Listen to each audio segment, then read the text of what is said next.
Buenos días, hermanos y amigos. Nos encontramos en el Centro para la Excelencia Familiar, donde comunicamos el Evangelio con fidelidad a nuestro Padre Dios, con fidelidad a la palabra del Señor y con fidelidad a las familias, con fidelidad a la iglesia. Qué bueno poder encontrarnos de nuevo a través de estos medios y poder llegar a ustedes con la palabra del Señor. Les extrañamos, quisiéramos estar congregados, pero tenemos que acatar las normas y tener cuidado. Sigan cuidándose, usen tapabocas, lávense las manos, no salgan si no hay necesidad. Bogotá está en un tiempo donde el virus se está propagando rápidamente, han aumentado el índice de muertos, así que tengamos el cuidado debido. Es cierto que Dios está con nosotros, que nos protege, pero no olvidemos que también tenemos que ser responsables y para eso nos ha dado inteligencia, nos ha dado sabiduría para que podamos actuar de manera adecuada. Les bendigo en el nombre de Jesús. Todos los días estoy clamando al Señor por ustedes para que el Señor les continúe bendiciendo. Hemos venido estudiando en el libro de los Salmos. Y en el libro de los Salmos estamos estudiando salmos de gratitud, cánticos de gratitud. Y para ello estamos estudiando 5 salmos que celebran las diferentes bendiciones de Dios y que expresan la gratitud. Y comenzamos a estudiar el Salmo 32. Vimos ahora 8 días la primera parte de este Salmo 32 y hoy veremos la segunda. Les invito a que oremos juntos al Señor. Amado Padre Celestial, te imploramos en el nombre de Jesús que llenes nuestra vida con tu presencia, que sea tu Espíritu Santo dándonos, eterno Padre, la claridad en cuanto a tu palabra, lo que tú quieres enseñarnos, lo que quieres decirnos, cómo quieres mover nuestra vida hacia ti, que podamos tener un compromiso claro contigo, Señor, con tu presencia, con tu gran amor, exaltarte y glorificarte porque tú lo mereces, porque no hay otro Dios como tú, porque eres digno de toda alabanza, de toda honra y de toda gloria.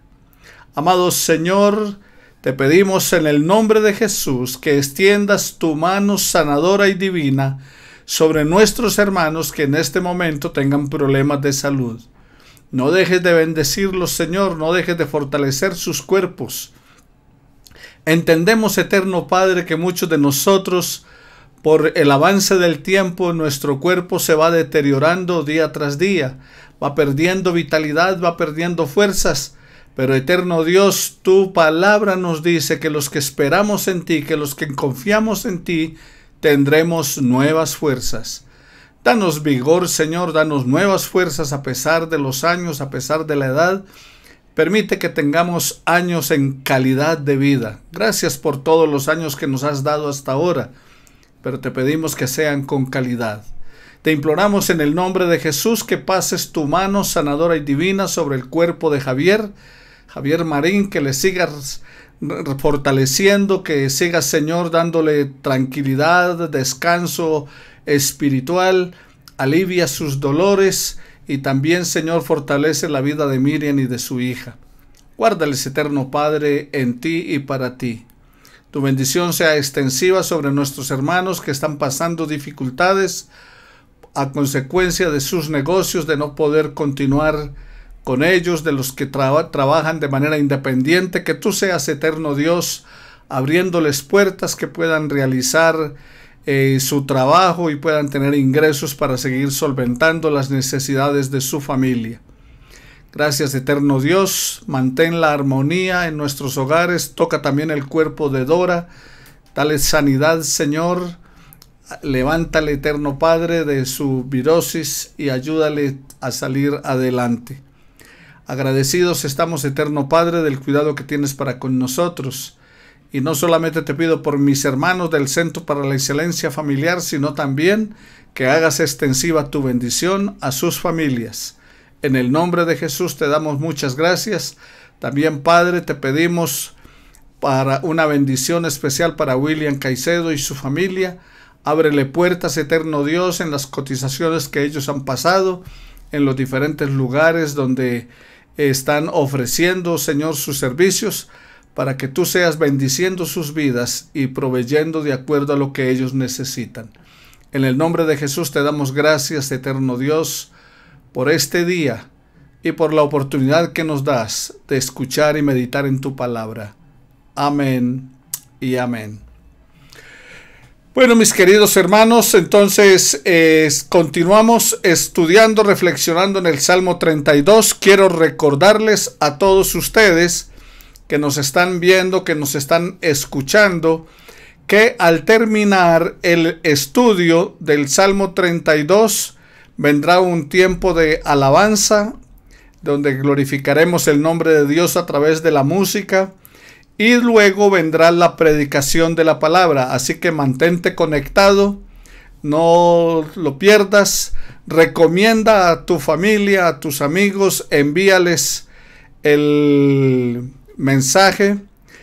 Puedes decirles que se comuniquen en este momento. Puedes enviarles por WhatsApp o una llamada, que sintonicen santel.info. Allí podrán ver este estudio y la predicación de la palabra del Señor. Igualmente, durante la semana puedes volver a mirarlo o que tu familia lo pueda ver en YouTube Santel TV y también en YouTube Centro para la Excelencia Familiar. Continuamos entonces con lo que veníamos estudiando de estos 5 salmos que celebran las diferentes bendiciones de Dios. El Salmo 32 es un hermoso canto de gratitud por el perdón de Dios. Hay 4 preguntas que nosotros debemos responder, que están entre los versículos 1 al 7 de este Salmo 32. La primera pregunta que debemos responder es: ¿qué quiere Dios de usted antes de comenzar a adorarlo? O sea, antes de que usted empiece a glorificarle, a exaltarle, ¿qué es lo que Dios quiere de usted? Ahora, lo que Dios espera es que le confesemos nuestros pecados para entonces Él perdonarlos. Espera que vayamos a Él en fe, en arrepentimiento y confesión de corazón con total sinceridad. El autor de Hebreos nos dice que nos acerquemos a Dios confiadamente, en plena certidumbre de fe, pero dice con corazón sincero. Acercaos a Dios con corazón sincero y en plena certidumbre de fe. La segunda pregunta es: ¿qué hizo Dios por usted al perdonar su pecado? Y podemos ir al versículo 2 de este Salmo 32. Al perdonarnos, Dios nos da un nuevo espíritu. Un espíritu sin engaños. O sea, que ha venido el Señor haciendo una transformación en nuestro ser, de tal manera que ahora nos da un nuevo espíritu. Que podamos comunicarnos, contactarnos con Él con total transparencia, un espíritu sin engaño. La tercera pregunta que debe responder es: ¿está Dios tratando de guiarlo a confesar sus pecados? Como están en el versículo 3 al 5 del Salmo 32. ¿Está Dios tratando de guiarlo a confesar sus pecados? Y naturalmente que sí, porque la palabra del Señor nos dice que su Espíritu Santo nos redarguye, nos reprende, nos exhorta, que su palabra nos enseña. Entonces, si estás leyendo la palabra del Señor, si estás hablando con Dios a través de la oración, Dios seguramente va a inquietarte a través de su Espíritu Santo para que confieses algún pecado no confesado, algún pecado oculto, algo que tengas todavía sin resolver delante de tu Dios. Y en cuarto lugar, la cuarta pregunta que debes responder es: ¿de qué puede estar seguro? ¿De qué puedes estar seguro cuando Dios perdona el pecado? En los versículos 6 y 7 de la palabra del Señor, tú encuentras de qué puedes estar seguro. ¿Y qué es lo que dice la palabra del Señor? La palabra del Señor dice que Él nos mira, que Él está con nosotros, que Él guía nuestro camino. Entonces de eso puedes estar totalmente seguro. Ahora, entonces el poeta, recuerdes que cuando menciono el poeta estoy hablando de el autor del Salmo. ¿Por qué razón? ¿Por qué digo el poeta? Porque la mayoría de los salmos son poesía. Entonces, esto es poesía y el Señor, el autor es el poeta. Entonces, o hablo del salmista o hablo del poeta, hablando de el autor. Y aquí el poeta entonces entra a la segunda parte a través del versículo 8. Y en los versículos 8 al 9 encontramos nuestro tema para hoy, un consejo a los pecadores. Versículos 8 al 9. Allí encontramos dos aspectos que nos plantea. ¿De dónde viene el consejo? En primer lugar, de parte de Dios, de acuerdo al versículo 8 de la palabra. Y en segundo lugar, un consejo del testimonio del autor, del testimonio del salmista, donde está expresando su experiencia al ser perdonado del pecado y que esto lo califica para él poder aconsejar a otras personas. Eso es lo que encontramos en los versículos 8 y 9. El consejo para ti y para mí. Un consejo de parte de Dios acerca de la necesidad de seguirle a Él, de seguir sus pasos, de confesar nuestro pecado, y del salmista que dice: yo confesé mi pecado y quedé libre, quedé limpio, quedé sano. Y entonces les recomiendo acerca de eso. El poeta aprendió mucho de su dolorosa experiencia cuando vivía en pecado y cómo estaba angustiado, amargado. Dice: hasta los huesos me dolían. ¿Recuerda el Salmo 51? Y ahora se siente apto para impartir valiosos conocimientos a todos los que lo necesitan. Aquellos que necesitan ser perdonados, que necesitan ser salvos, que requieren de orientación. Y a partir del versículo 8 entonces él inicia esta segunda parte, y en esta sesión usa la forma de exhortación para poder enseñar, y está esta manera redactada de un modo más restringido. Ahora, ¿qué es exhortación? Exhortación es una advertencia, un aviso con el cual se intenta persuadir. Es una plática o sermón familiar y breve. Entonces, exhortación no es golpear, no es que y me encontré con el fulano y lo exhorté en el nombre de Jesús y le dije hasta de qué se iba a morir. No. La exhortación es una plática o un sermón familiar y breve. Es algo con amor. El poeta usa el mismo estilo de los escritores de sabiduría, o sea, de los Proverbios, de Eclesiastés, con dichos breves y directos, y procura hacer claro su mensaje usando parábolas y proverbios. El versículo 8 es una especie de introducción detallada a la segunda división de este salmo. Y comienza diciendo el versículo 8 en su primera parte: te haré entender. Te haré entender. ¿Qué es eso de te haré entender? Entender es captar el sentido o significado de una cosa. Es comprender lo que se dice. Es ponerse de acuerdo en un asunto. Ahora, ¿por qué dice te haré entender? ¿Qué nos hace falta para entender? Veamos algunas cosas que nos hacen falta para entender. Nos falta, en primer lugar, tener una actitud adecuada. Para entender necesitamos una actitud adecuada. Es preciso ser humildes y reconocer que la Biblia es la palabra de Dios. Y en la palabra de Dios nos habla que Él está en contra de los orgullosos. Primera de Tesalonicenses en el capítulo 2, versículo 13 y Santiago 4:6. Ahora, tampoco es que vamos a acercarnos a Dios con una fe ciega. No, Dios espera que le conozcamos. Dios espera que usemos nuestra capacidad para razonar, nuestra capacidad de pensar, de analizar. Romanos capítulo 12, versículos 1 al 2, cuando nos habla acerca de transformados por medio de la renovación del entendimiento, para que comprobéis cuál sea la buena voluntad de Dios agradable y perfecta. Entonces, no olvidemos que para entender necesitamos ¿qué? Una actitud adecuada. En segundo lugar, necesitamos también nosotros estar dispuestos. Para entender hay que estar ¿qué? Dispuestos. No solamente tener la actitud adecuada, sino estar dispuestos. Quiero entender. Como dice Proverbios en el capítulo 2, el versículos 1 al 5, dice que haciendo estar atento tu oído. Y menciona acerca de las cosas que debemos hacer.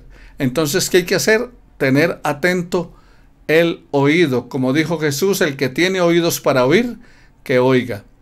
En tercer lugar, necesitamos entonces igualmente pedir sabiduría en oración. O sea, para entender necesito sabiduría. Y la palabra del Señor me está diciendo que yo debo pedir la sabiduría de Dios y no actuar en mi propio pensamiento y mi propia sabiduría. En Proverbios 3:5 la Biblia dice: no te apoyes en tu propio entendimiento. La Reina Valera dice: no te apoyes en tu propia prudencia. Es vital que uno siga pidiéndole a Dios sabiduría, aquella sabiduría necesaria para comprender su voluntad a través de las Escrituras. Santiago 1:5 dice que si alguno necesita sabiduría, se la debe pedir a Dios. En cuarto lugar, debemos ser constantes. Si estudiamos la Biblia a menudo, la aprovecharemos mejor que si solo lo hacemos de vez en cuando. Necesitamos ser más constantes en la reflexión de la palabra, en el estudio de la Biblia. En Josué, en el capítulo 1, versículos 7 al 8 de la palabra, dice que nunca se debe apartar de nosotros el libro de la ley, sino que de día y de noche debemos meditar en él para que lo guardemos y hagamos con todo lo que en él está escrito, porque entonces haremos prosperar nuestro camino y todo te saldrá bien. ¿Qué necesitamos para estar atentos? Estudiarla por temas. Estudiar la palabra y estudiarla por temas. Un método eficaz para aprender lo que la Biblia enseña es ir analizándola por temas. Conviene que comencemos con las primeras enseñanzas, con lo básico. Y luego entonces pasamos a las cosas más avanzadas. Como dice Hebreos capítulo 6, que debemos pasar de la leche a las viandas. O sea, en otras palabras, debemos pasar de la sopita a los frijoles, pero está diciendo el autor es que pases, tomes de la palabra las cosas básicas y vayas avanzando a las más avanzadas. ¿Por qué razón? Porque algunos tienen la tendencia de leer la Biblia como cuando leen un libro, por decir algo, un libro acerca de un crimen. Entonces van y cogen las últimas páginas del libro para ver quién fue el que lo mató. Y algunos lo que están haciendo con la Biblia es ir al Apocalipsis para saber cómo va a terminar todo. Y lo que debes saber, sin ir y quieren saber cómo termina todo sin comenzar por los evangelios, sin leer los evangelios. Pero cuando llegan a Apocalipsis, entonces se encuentran un montón de símbolos, porque es un libro de mucha simbología, no entienden qué está diciendo y entonces, ¿y esto qué es? Pues es lógico, porque Dios no te va a revelar el final, porque lo primero que Él quiere es que seas salvo. Y para poder entender el plan de salvación debes coger los evangelios. Debes comenzar cómo comenzó todo esto, en el Génesis. Entonces es la manera. Debemos entonces estudiarla por temas, y al comparar distintos pasajes de la Biblia, vas a ver cómo la Biblia se explica a sí misma, y hasta las cosas más difíciles de entender te van a quedar claras, como dice 2 de Pedro, capítulo 3, versículo 16. Igualmente, para entender qué necesitas, buscar ayuda. La Biblia nos anima a aceptar la ayuda de quienes la entienden mejor. Hechos capítulo 8, versículos 30 al 31, ¿recuerdas cuando un etíope va en su carruaje por el desierto y el Espíritu le dice a Felipe que vaya y hable con él? Cuando Felipe se le acerca, el etíope está leyendo el libro del profeta Isaías y le pregunta a Felipe, ¿entiendes lo que lees? Y el etíope le dice, ¿y cómo voy a entender si no hay quien me explique? Entonces necesitas buscar ayuda. La Biblia nos anima a aceptar la ayuda de quienes la entienden mejor. Al igual que los primeros cristianos analizan las diversas citas bíblicas para ayudar a otras personas, también tú debes hacerlo para entender lo que la Biblia enseña. Hechos capítulo 17, versículos 2 y 3. Ahora, ¿qué no necesitas para entender? Para entender no hace falta ser un superdotado o tener mucha educación. La Escritura nos dice en Hechos 4:13 que los apóstoles de Jesús pudieron comprender las Escrituras y enseñárselas a otros, aun cuando algunas personas decían que ellos eran hombres simples y sin instrucción. O sea, el Reina Valera dice sin letras y del vulgo. Eso es lo que quiere decir, hombres simples y sin instrucción. Entonces no necesitas ser un superdotado o tener mucha educación para entender, para comprender las Escrituras. Pero también de igual manera no necesitas tener dinero para pagar la enseñanza. Para saber lo que enseña la Biblia no hay que pagar un centavo. Jesús le dijo a sus discípulos, de gracia recibieron, den de gracia. Mateo capítulo 10, versículo 8. Claro, a menos que usted quiera entrar en un seminario o en una universidad teológica, como hicimos algunos, entonces sí tocará pagar tu estudio, porque es una educación superior. Pero para estudiar la Biblia, para aprender de la Biblia, no tienes que tener dinero para pagar el aprendizaje. El diccionario bíblico dice que debemos comprender, conocer y saber. Eso es lo que se espera de la lectura y el estudio de la palabra de Dios. Comprender, conocer y saber. El pueblo de Israel no entendió. ¿Qué no entendió? Las señales en Egipto. ¿Recuerdas todo lo que pasó en Egipto antes de la salida de ellos? Pero ellos no entendieron. Ahora, ¿por qué razón no entendieron? Deuteronomio 29:4 dice, porque Dios no les había dotado de un corazón para entender. Entonces, lo primero que debes hacer es orar al Señor, clamar a Él para que te dé un corazón entendido, que te ayude a entender la palabra. El poeta nos está diciendo aquí en el Salmo 32, te haré entender.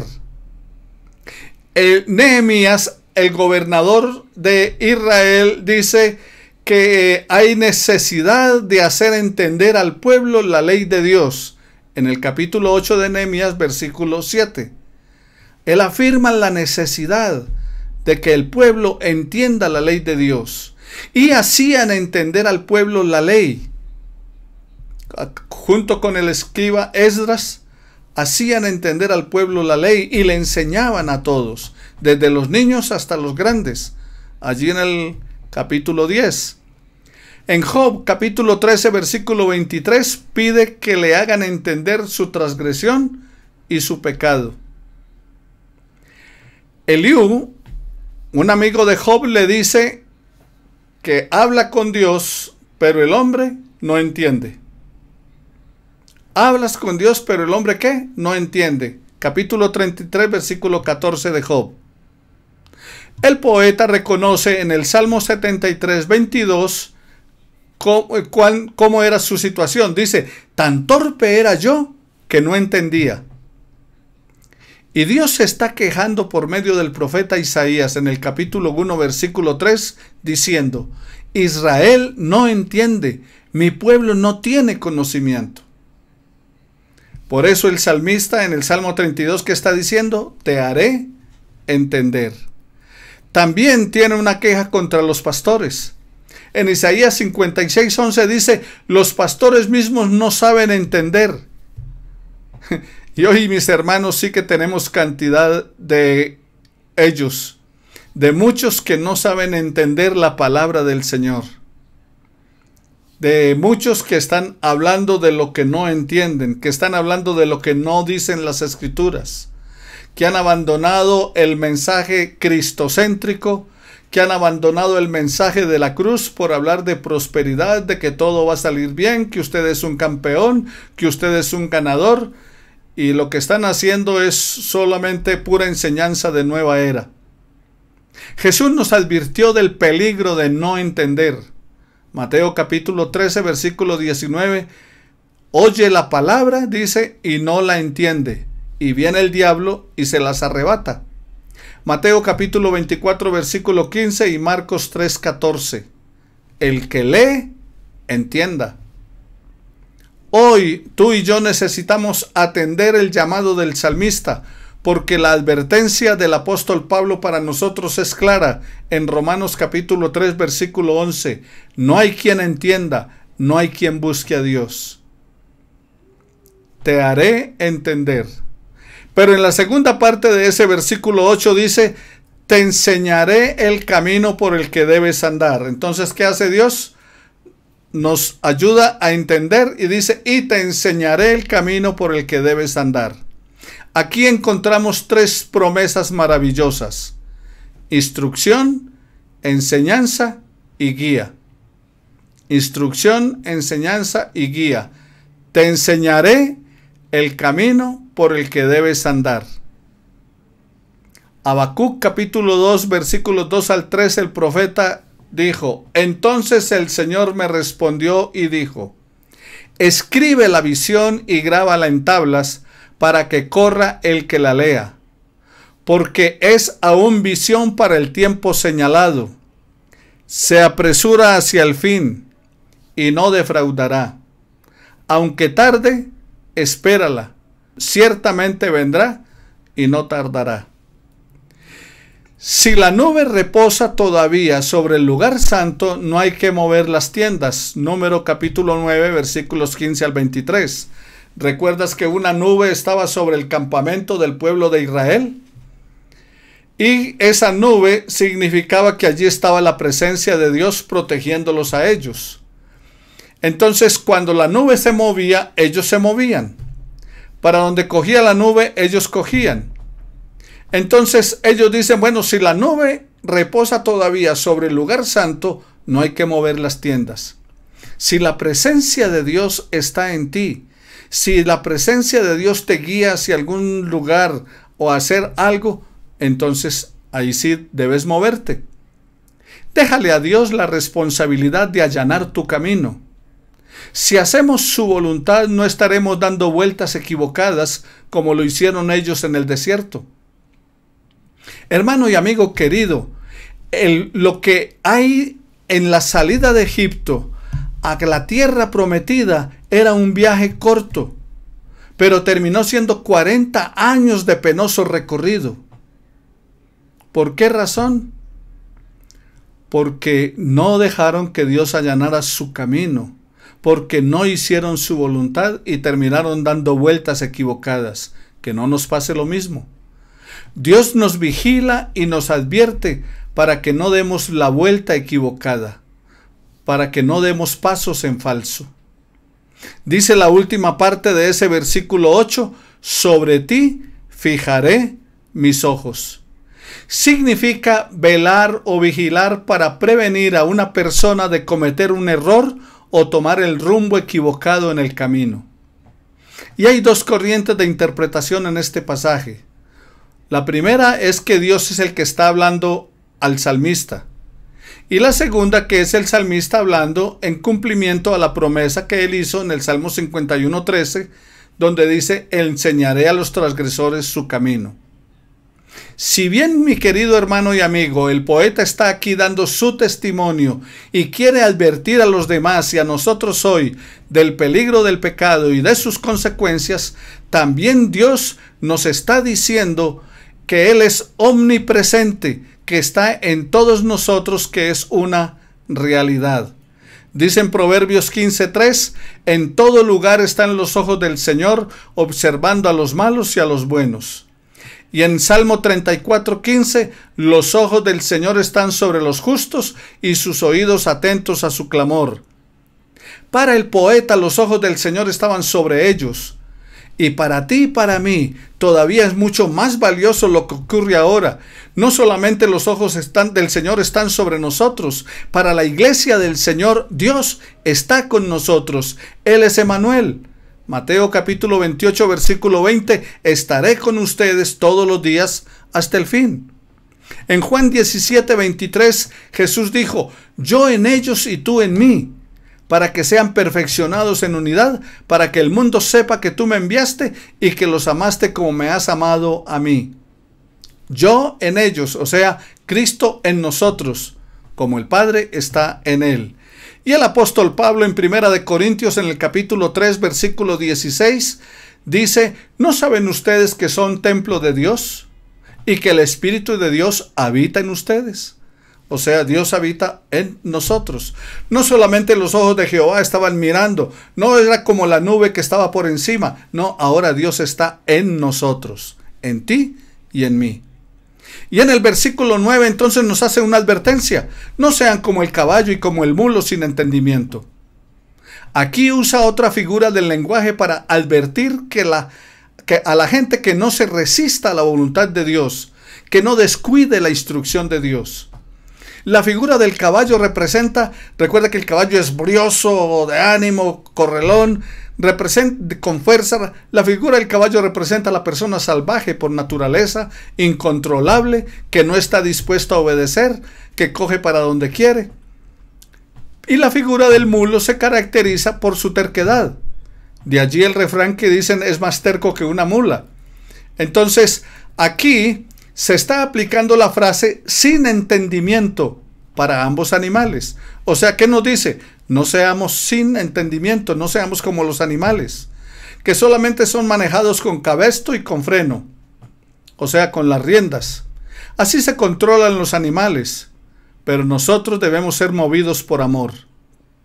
Como dice el profeta Amós en el capítulo 11 versículo 4: con cuerdas, con lazos de ternura, con cuerdas de amor, los atraje hacia mí, los acerqué a mis mejillas como si fueran niños de pecho, me incliné a ellos para darles de comer. Dios nos atrae ¿con qué? Con fuerzas, con cuerdas, pero de amor. Dios no te atrae por la fuerza, no te va a obligar. Cuando clamas por tus hijos que están desviados del camino del Señor, y entonces pides: Señor, tráelos, que Dios no los va a traer por la fuerza, les va a hablar, los va a compartir, los va a amonestar, les va a llamar la atención, pero los atrae con amor.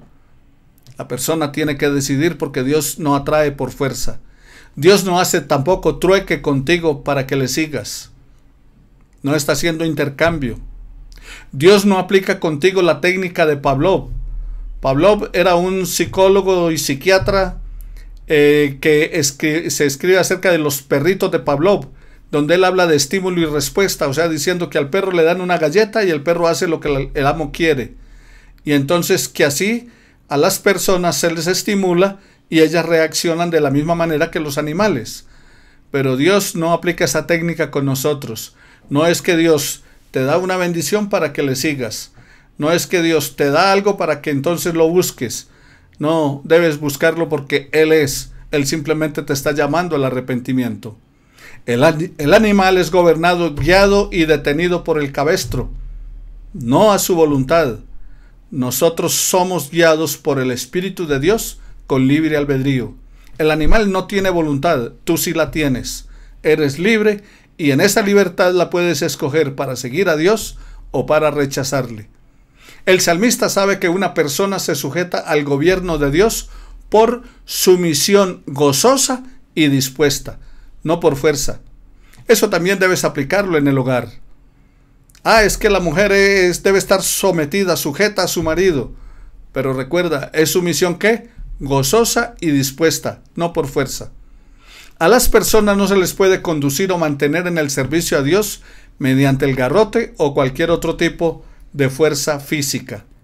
El seguidor de Cristo tiene que rendirse voluntariamente a la dirección y guía de Dios y ser controlados por la razón y la conciencia. Las personas no somos como los animales brutos. Tenemos una naturaleza superior y debemos permitir que ella sea la que nos gobierne. Romanos capítulo 8 versículos 14 al 16, porque todos los que son guiados por el Espíritu de Dios, estos son hijos de Dios. El Espíritu mismo da testimonio a nuestro espíritu de que somos hijos de Dios. Terminamos entonces, queridos hermanos y amigos, hasta aquí la reflexión de este Salmo 32. Finalizaremos versículos 10 y 11 en nuestro próximo estudio y entraremos a mirar el Salmo 34. Que el Señor les continúe bendiciendo, guíe sus pasos. Amado Padre, permite que esta palabra estudiada y reflexionada se encarne en la vida de mis hermanos para alabanza y gloria de tu nombre. En Cristo nuestro Señor. Amén y amén.